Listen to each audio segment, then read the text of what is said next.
Real joy to be with you this morning, and I'm really excited because I get to talk about probably my favorite subject. If you were to say to me, Derek, you've only got one message left, you can only give one message in public, I would probably pick today's subject. And the reason I would pick today's subject is because I think it's the most refreshing and the most intoxicating idea in the whole universe. All right, I just think it's so incredible. And if you've been to church for a long time, you've read the Bible, you've been following Jesus for a number of years, you will have heard of this idea already. But the challenge for those of us who are followers of Jesus is for this idea not just to be an idea we know, but for it to go deep into our souls and change our lives and change our communities. And so if you've been following Jesus a while, when I explain about this idea, you think, oh, I've already know that. I already heard that. But I wonder whether Jesus might just come and take that idea even deeper so that you'll be even more refreshed by it. And if maybe you're not a church person, you know, you're not really sure if you're religious, but you're kind of exploring things a little bit, it's very easy for people to get kind of the wrong idea about God, Jesus, church, the whole thing. And today's idea is at the very center of what it's all about. And so I want to invite you just to put aside preconceptions or what you think you already know about God and church and just be open to this idea, which is so refreshing and so intoxicating. And we're going to be picking up a story of David, which is in 2 Samuel chapter 9, if you're someone who wants to look and follow along. And we are at the point in David's life where he's reached the very top, all right? He's at the top of his game. And what's really interesting is when people arrive at the top and they arrive where they want to get to, it's really interesting how then people respond to that situation. So when people get to the top of their wealth or the top of their fame or the top of their kind of business or career, when they finally kind of arrive where they want to get to, it's really interesting how people respond to that.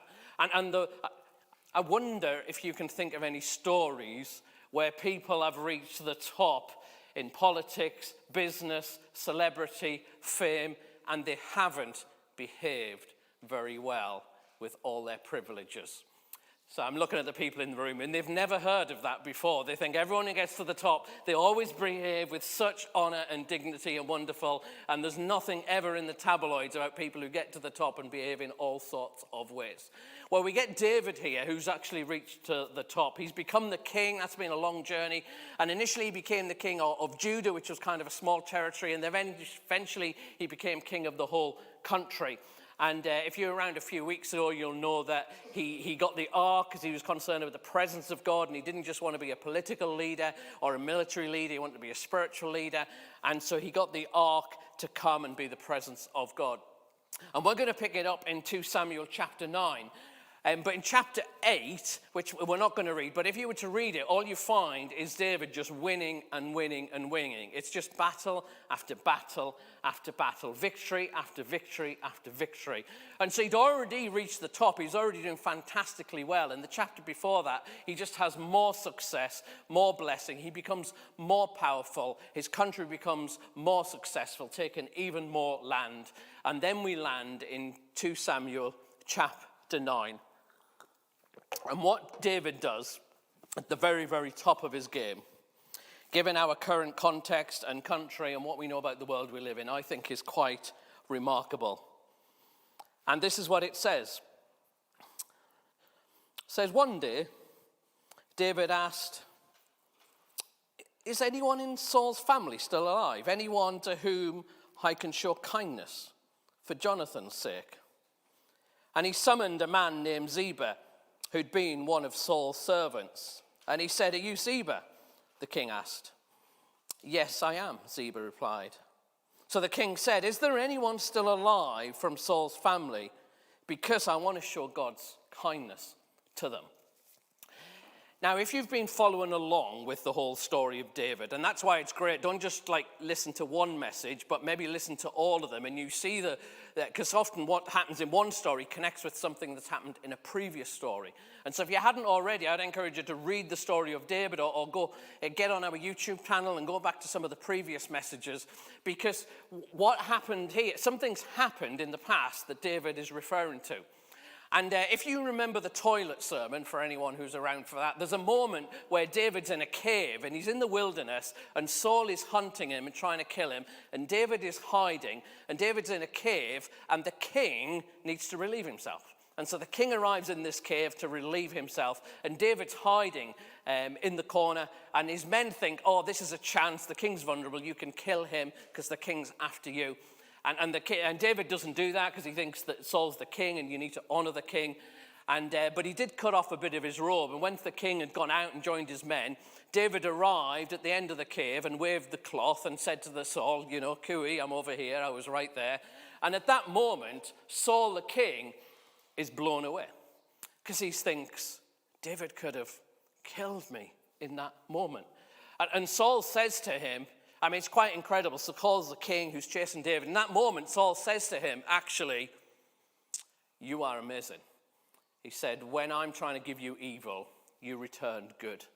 And I understand that God is on you. And he says, I know that you're going to become king one day, David. So Saul's chasing him and thinking, actually, I'm just blown away. I think you're going to be king one day. And if we can just get up the slide, this is what he says to him. And this is Saul speaking, all right? And he says to David, he said, I now realize you're going to be king. And the kingdom Israel, it's going to flourish under your rule. Now swear to me by the Lord that when that happens, you will not kill my family and destroy my line of descendants. So David promised this to Saul with an oath. Then Saul went home, but David and his men went back to their stronghold. So Saul goes back home because he's the king. So he goes back to his palace and David goes into his stronghold, basically in the wilderness. But there's had this moment where Saul says, well, I'm chasing you, I'm trying to kill you. But actually, I know God's on you and one day you're going to be king. And when you become king, right, I realize I'm going to fail because I'm not doing very well. When you become king, actually, will you just make sure my family's all right? Because what happens in those days, when you become king by taking over another king, then what happens is you destroy the king's family. All right, that's what you do, because otherwise his family are the ones who are supposed to become king, and one day they're going to come after you. So when you become king in ancient times, you would wipe out the previous king's family so nobody could claim the throne. And Saul, who's trying to kill David, says, well, you're very honorable, and I'm going back to my palace, and I will come back and still try and kill you, but I know you're a godly man, and probably you're going to win. And when you do win, I am trying to kill you at the moment, but that day when that comes, will you just look after my family for me?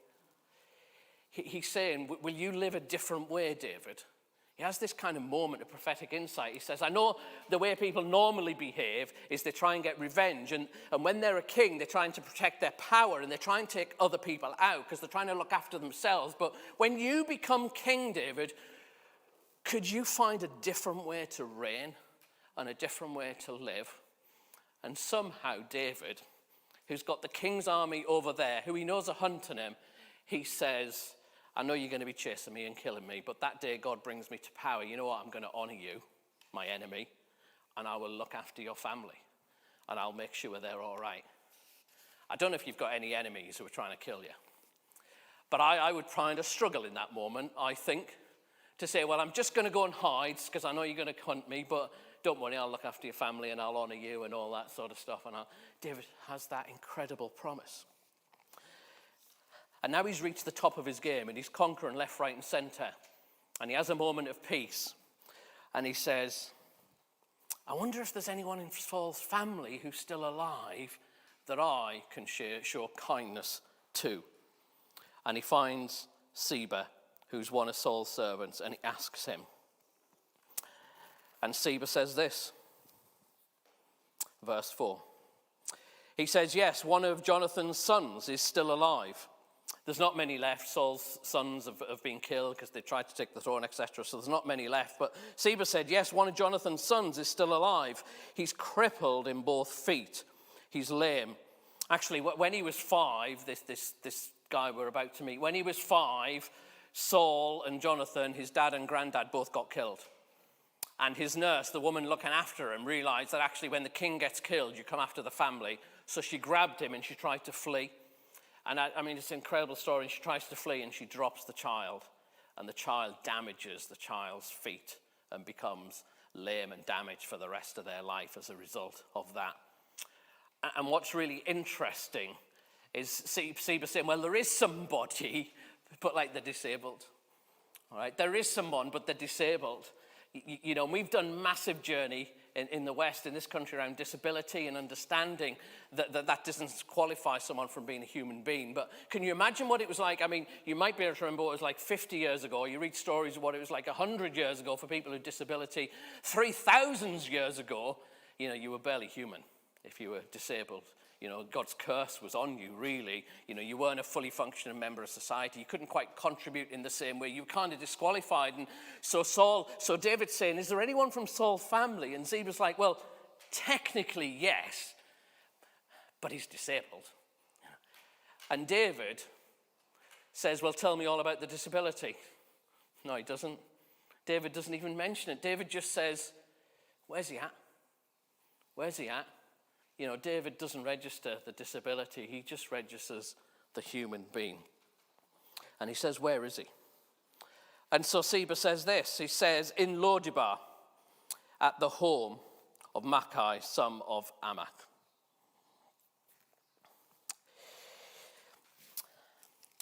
He's at Lodebar. And so he's disabled. So he's pretty disqualified in that culture. All right, a man who's disabled, who can't work the land and that sort of stuff, it would be treated as pretty disqualified. And he's in this place called Lodebar. And often in biblical times, the name of a place was very meaningful and symbolic. And the word Lodebar, lo means no, and debar means thing or sometimes pasture. And so there's this place that's called no thing, no pasture. All right, he's living in a place that it got a name for a reason. This is just barren land at the back of beyond. There's no pasture. There's no way you can work the land. It's just a nothing place is where he's at. And the reason he's there, obviously, he's hiding from the king. He's trying to go to the back of beyond where there's nowhere, and that's where he's living. Disabled, disqualified from society, living in nowhere land. Dead land, barren land, no pasture, no life, no nothing. That's where he is. Completely excluded, completely isolated, living in poverty, not part of the community. I wonder what it is where you live that disqualifies people. What it is in your neck of the woods that leaves people to be put out to pasture, that leads them to hide or live with shame? What is it in your kind of family or your community or your town or your church? What are the things that makes people treat them a little bit differently? Or to think, well, you're not quite as good as everybody else. What are those things? Because it's different for different communities and different towns and different places. And inclusion is a big word in our society, and there's been massive journey around, do we include people if they're male and female? Do we include them around race? Do we treat people different around disability, around sexuality, around gender identity? There's a whole bundle of things, and it keeps growing and it keeps expanding, and there's new ideas about how we might include or exclude people. But here's what I've noticed, and I'm going to step gently into this, but what I've noticed is this. Is that every time somebody names a way that people are excluded and saying you should change your language, you should behave your behavior because that's excluding people, every time people deal with something else pops up. And actually, what seems to happen is that people say, well, you treat this person really badly or this group really badly. We need to be kind to them. You used to call them this or act in this way. You need to be kind to them. And then what happens is another group gets kind of labeled and attacked, particularly a group who might have thought differently about that. And it just kind of seems to get expressed in a different direction. And so you get division in our country and all sorts of values and discussions about morality and what's right or wrong and the way to bring up children and what we should be teaching in schools and all sorts of stuff. And it seems that sometimes the biggest people pushing for inclusion can sometimes be the harshest people in my experience. Just read social media and the way people talk about it. And so people kind of include one group but then speak very harshly about another group. And it seems that actually there's something deeper that might be going on. What is it in your neck of the woods that might lead people to be put out to pasture, put into a sense of shame, excluded? What is it in your own life that means you feel a sense of need to hide. You're not quite as good as other people. You feel a bit shameful by it, a bit embarrassed about it. Something that maybe feels you're just a bit disqualified. If you're really, really honest with yourself, you feel a little bit disqualified. I wonder what that might be. And so David says, where is he? And Ziba tells him. And so it says in verse 6, so David sent for him and brought him back. And his name, I've been practicing this all week. Let me just look at my notes very subtly that nobody sees. Mephibosheth. Feel free to clap at any point in the message. Mephibosheth. All right. And his name was Mephibosheth. And when he came to David, so David sent to him, when he came to David, he bowed low to the ground with deep respect. And David said, greetings, Mephibosheth. And he replied, I am your servant. Don't be afraid, David said. I intend to show kindness to you because of my promise to your father, Jonathan. I will give you all the property that once belonged to your grandfather Saul, and you will eat here with me at the king's table. Mephibosheth bowed respectfully, and he exclaimed, who is your servant that you should show such kindness to a dead dog like me? Then the king summoned Saul's servant Ziba and said, I've given your master's grandson everything that belonged to Saul and his family. You and your sons and servants are to farm the land for him and produce food for your master's household. But Mephibosheth, your master's grandson, will eat here at my table. Ziba replied, yes, my lord, the king. I am your servant, and I will do all that you have commanded. And from that day on, Mephibosheth ate regularly at David's table, like one of the king's own sons.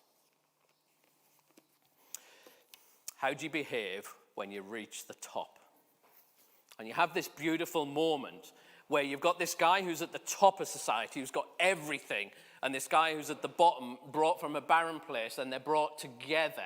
And there's this moment where obviously he's very, very fearful because, can you imagine the kings find him in this barren land and they knock on the door and there's the king's soldiers in their full garments saying the king's called for you. This is it. I've been hiding in a barren land for decades and I've been found. And he brings and he's fearful and he throws his crutches perhaps and he throws himself at David's feet. And actually he's pleading for his life. I'm your servant. He's fearful for his life. And David says these words which are so refreshing and intoxicating. He just says, don't be afraid. He doesn't know what's about to come. And what's about to come is he's going to get restored. All of Saul's land's going to give to him. And that's not just like a pretty land with some place to live, etc. You know, in those days, the land was how you earned money. It's like being given a prestige job. You didn't just go get a job in those days. You know, you'd have your farm and your land. That's how you. So he's being basically given wealth. And he realizes he's disabled and physically it's difficult for him to farm the land. So Ziba and his servants, they're going to farm the land for you.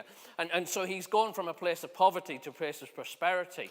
And he said, actually, also, what you're going to do, whenever you want to eat, you're going to come and eat at my table. You're going to go from a place of isolation to inclusion. You're going to be kind of welcome. And he moves from this place. I love the last few words of that. He said, regularly at the king's table, like one of the king's sons. It wasn't like a token. It wasn't like a token tick the box.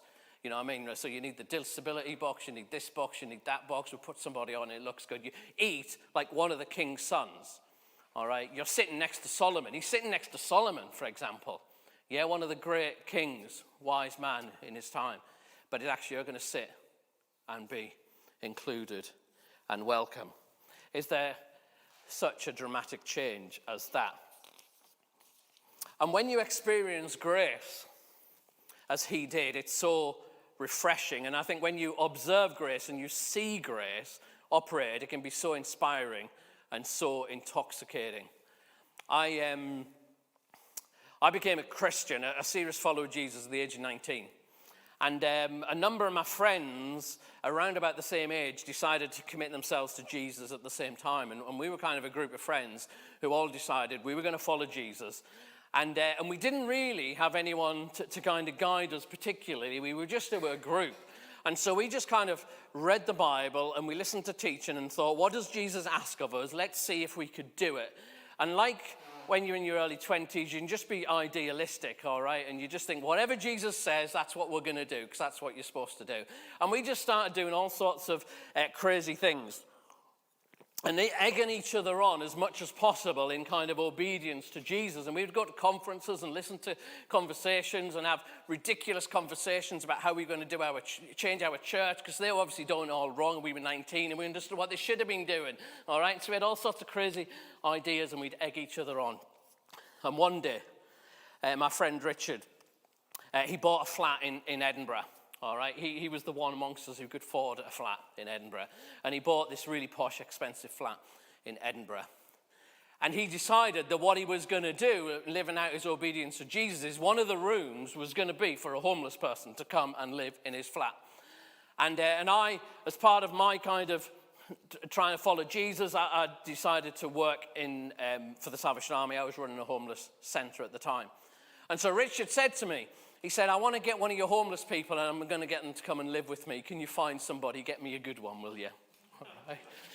And so we had various conversations about what that might be like. And in the end, we landed on Rod, and I introduced him to Rod. And Rod went from place to place.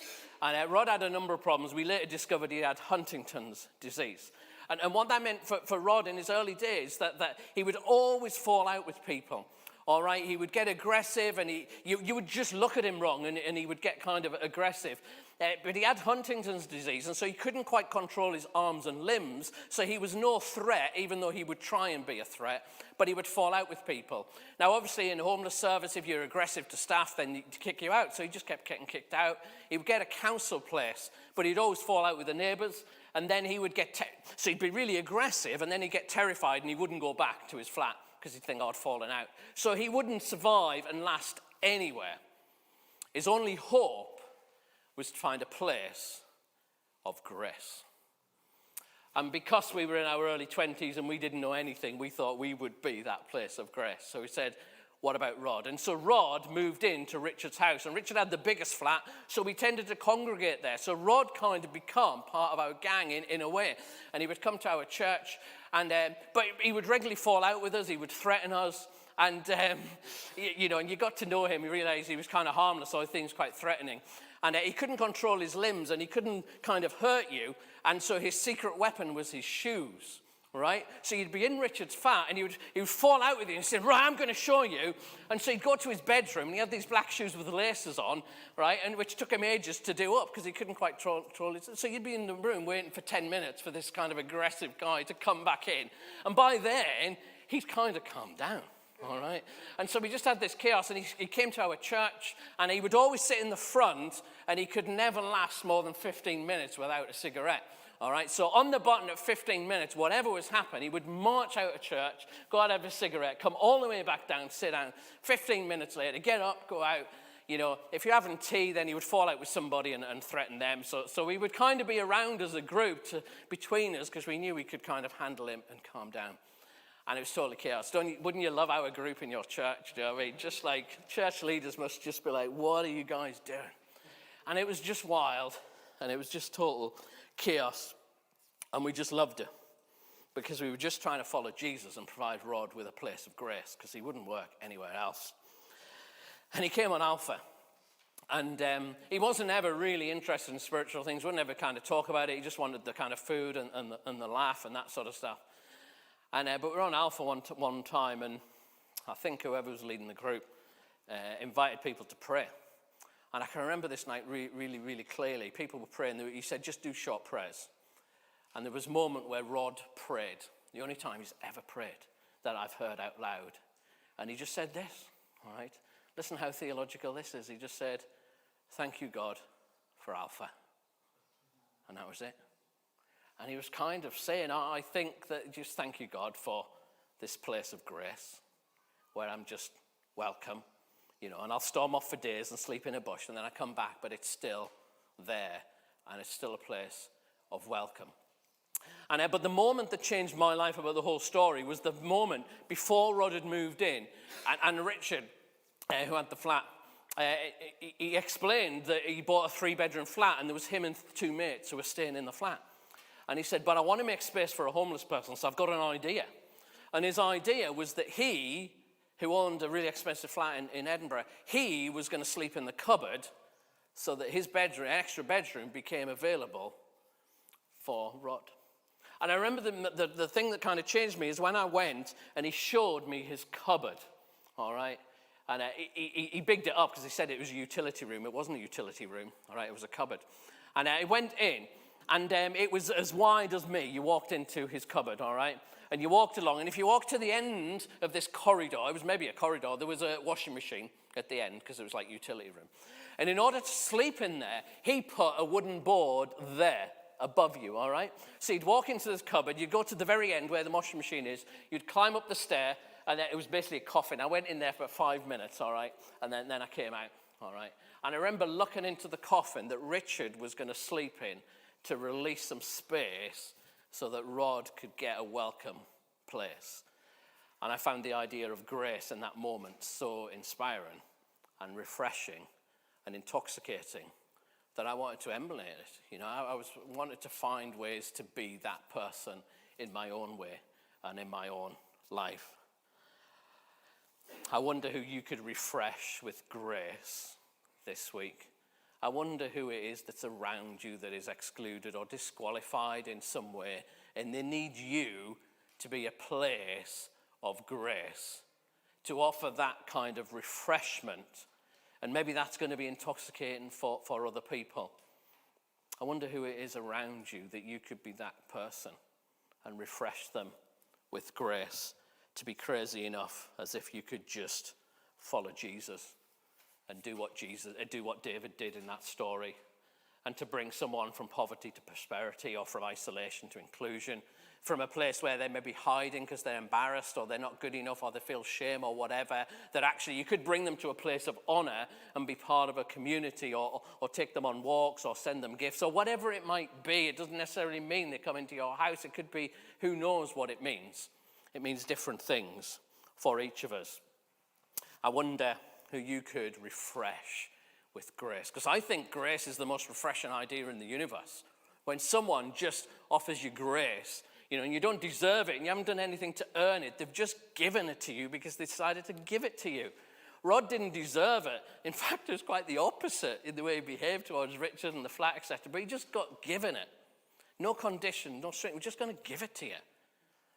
It's the most refreshing idea in the world. And I got inspired and intoxicated by the idea and tried to live that in various ways.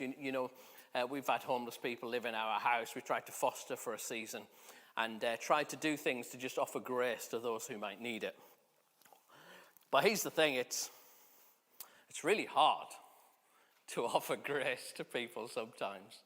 Do you know what I mean? It's just like really hard and tough sometimes. It's so difficult and challenging and painful because I just prefer comfort sometimes to inconvenience. You know what I mean? When you're 19, you're a bit crazy, it's kind of a bit easier, but you get a bit older and just think, you know what, can we just not watch a bit more Netflix and stuff? Do you know what I mean? It's just a bit easier. It's really, really tough. And maybe it's a bit challenging.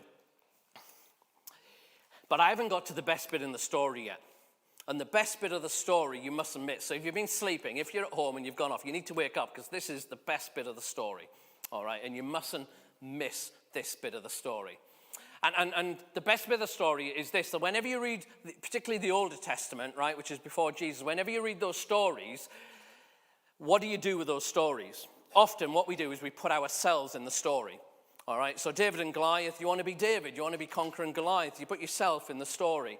In this story, you want to be David, the one who offers inclusion to the broken and the vulnerable and barren. We put ourselves in the story because we want to be heroes in the story. With God's strength, we want to follow him, and that's right. And that's good, and that's inspiring. But it's not the only way to read the story. You also always need to ask this question. All right, and this is the best bit about the story. The question to ask if you're a follower of Jesus is this. Where's Jesus in this story? Where's Jesus in this story? So you know when there's David and Goliath, and David's conquering Goliath, actually, do you know who David is in that story to some degree? It's actually Jesus. It's not you. You're not actually the hero of the story. Jesus is. You're actually one of the scaredy cats on the side who then take on Goliath and all the fearful things. And it's Jesus who takes them on for you. And actually, when Jesus is at the center of the story, that brings freedom. Because you know what? Sometimes I can't conquer the giants and I'm a bit of a wuss and stuff, you know. And in this story, you know, you can be inspired by David's example to offer grace and welcome. But actually, do you know where Jesus is in the story? And do you know where you are in the story? You're not David in this story. Jesus is David. And do you know who you are?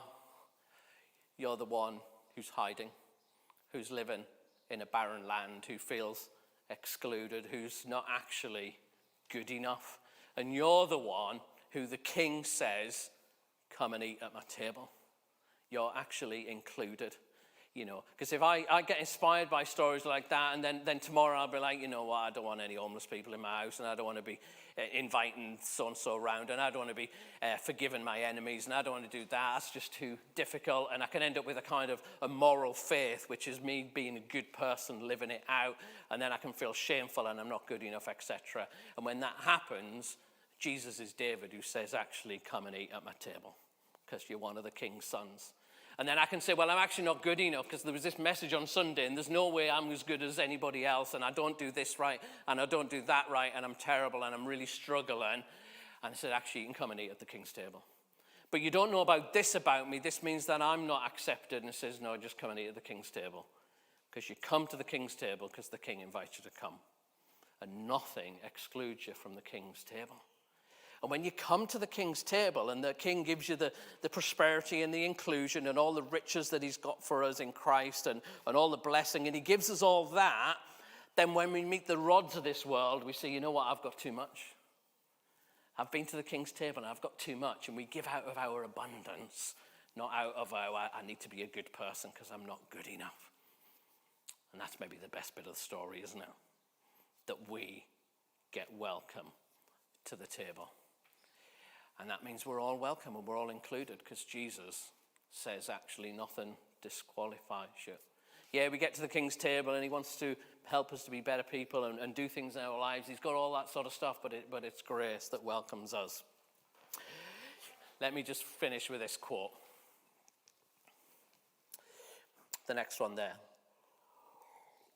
I'll just leave that up for a second, and I just want you to soak this in for a second, and then I'll pray. Paul Tillich summarizes this. It says, you are accepted. You are accepted. Accepted by that which is greater than you. Do not try to do anything now. Perhaps later you'll do much. Do not seek for anything. Do not perform anything. Do not intend anything. Simply accept the fact that you're accepted in Christ. Accept the fact that you're accepted.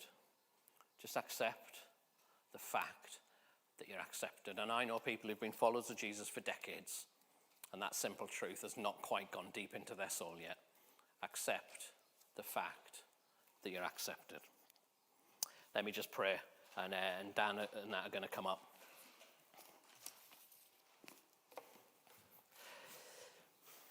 And as I pray, maybe we just have a couple of seconds of silence, where we allow the most refreshing idea in the universe, that God is a God of grace who welcomes us, and that he invites us to be people who welcome others out of that. That nothing we do excludes us and disqualifies us from being welcome at his table. We just need to accept the invitation to get filled with grace, and then we invite others to join, to pass it on. You may be somebody who just needs to accept that you're accepted, that you can be at the table. You may be someone sitting at the table and you know God's inviting you to bring someone else. Will you just respond in your heart to whatever God's saying? Whether you're in the building, whether you're sitting at home, don't let the moment pass. Will you just, in your heart, just respond to whatever the Spirit's saying? as the band sing for us just now.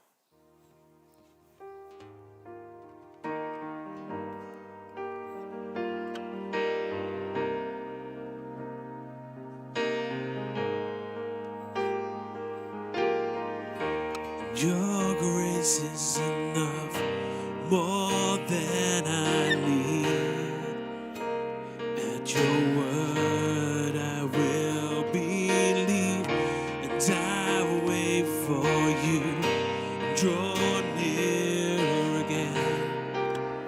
Let your spirit make me new, and I will fall at your feet, and I will fall at your feet, and I will worship you here.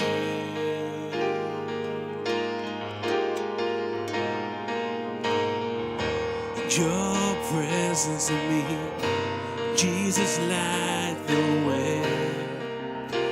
By the power of your word, and I am restored, and I am redeemed. By your spirit I am free, and I will fall at your feet, and I will fall at your feet, and I will worship you here.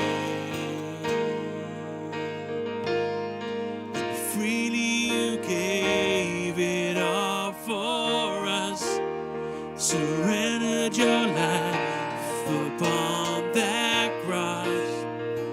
Great is your love, poured out for all. This is our God.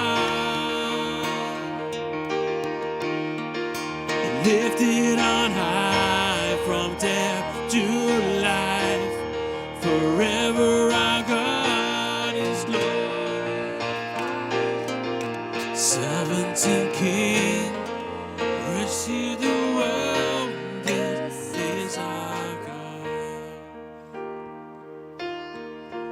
And I will fall at your feet, and I will fall at your feet, and I will worship you here,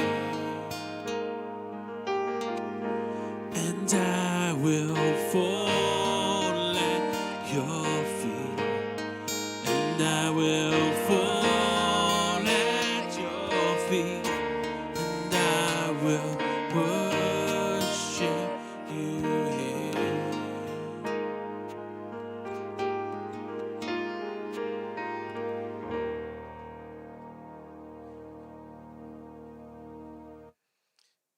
Thanks to Dan and the band. We're nearly at the close of our service, but if God has spoken to you this morning and you'd like to follow that up with somebody, or you'd like to talk to somebody, then you can put a comment in the chat on the YouTube channel. If you're watching on YouTube, or if you're here, then we might have the opportunity to speak outside at a socially distanced pace. But that is nearly the end of our service. And we're challenging service, I think, and one to reflect upon. If you would like to join us during the week, we have small groups that take place spread out throughout the week, and you can join us and connect with us there. We also got social media, so you can connect with us on our Instagram account or on Facebook, searching for Hope Church Oswestry, and you can connect in both of those ways. If you're watching at home and you'd like to give to us, you can go to our website, which is www.hopechurchoswestry.org.uk and /give. The slide just came up in time then, and then you can give on the website there. And if you're here in the building, there's baskets at the door on both sides, and you can give that way. But it's really good to be together. Let me just leave you with this. Holy God, faithful and unchanging, enlarge our minds with the knowledge of your truth. and draw us more deeply into the mystery of your love, that we may truly worship you, Father, Son, and Holy Spirit, one God, now and forever. Amen.